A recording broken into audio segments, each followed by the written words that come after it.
தள்ளுவண்டி கடை சட்னி சீரியஸ். இதுக்கு பேர் தண்ணி சட்னின்னு சொல்லுவோம். எல்லா தள்ளுவண்டி கடை வடை கடையிலையுமே இதுக்கு தாராளமாக ஊற்றுவாங்க. பிகாஸ் அவ்வளோ டேஸ்டியாக இருக்கும். புதினா கொத்தமல்லி வாசத்தோட சும்மா ஆகான்னு இருக்கும். இட்லி தோசைக்கு கூட இது ஊற்றுவாங்க.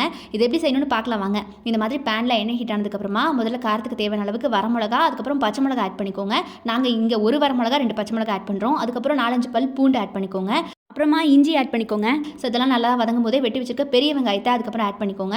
இதெல்லாம் நல்லா வதங்கட்டும். இதெல்லாம் நல்லா வதங்கும் போது தான் சட்னிக்கு தனி டேஸ்ட் கொடுக்கும். ஸோ எல்லாமே சூப்பராக வதங்கட்டும். அதுக்கப்புறமா வெட்டி வச்சுருக்க ஒரு பெரிய சைஸ் தக்காளி ஆட் பண்ணிக்கிறோம். உங்களுக்கு தேவைன்னா பார்த்து நீங்கள் தக்காளி ஆட் பண்ணிக்கோங்க, அளவுக்கு தேவையான அளவுக்கு.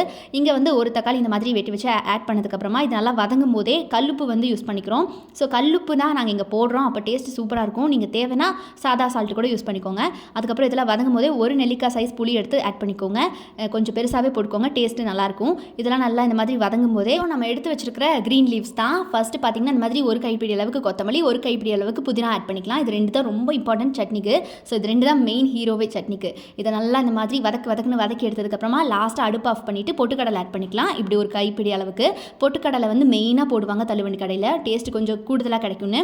இந்த மாதிரி நல்லா வதக்கிட்டு அடுப்பு ஆஃப் பண்ணிட்டு வதக்கிட்டு அரைச்சி எடுத்திங்கன்னா தண்ணியை எவ்வளோ வேணுமோ அவ்வளோ தாராளமாக ஊற்றி அரைச்சி எடுத்திங்கன்னா தண்ணி சட்னி ரெடி ஆகிடுச்சு. மெயினாக வடை கடையில் தான் ஊற்றுவாங்க. எல்லா வடை பஜ்ஜி போண்டாக்குமே பார்த்திங்கன்னா இந்த சட்னி அவ்வளோ டேஸ்டியாக இருக்கும். இட்லி தோசைக்கும் சூப்பராக இருக்கும். நிறையா தள்ளுவண்டி கடையில் இது ஊற்றுவாங்க. நீங்கள் இந்த மாதிரி கொரகொரப்பாக அரைச்சி எடுத்துட்டிங்கன்னா அவ்வளவுதான். நம்ம அதே மாதிரி கடை ஸ்டைலில் சாப்பிட்ற மாதிரி இருக்கும். வீட்லேயும் நிறைய தண்ணி ஊற்றிக்கலாம் தாராளமாக. அதுதான் இதில் இருக்கக்கூடிய அந்த சீக்ரெட்டே. அதனால தான் இதுக்கு பேரும் தண்ணி சட்னின்னு வச்சுருக்கோம். நீங்களும் கண்டிப்பாக ட்ரை பண்ணி பார்த்துட்டு எப்படி இருந்துச்சு அப்படிங்கிறத மறக்காமல் சொல்லுங்கள்.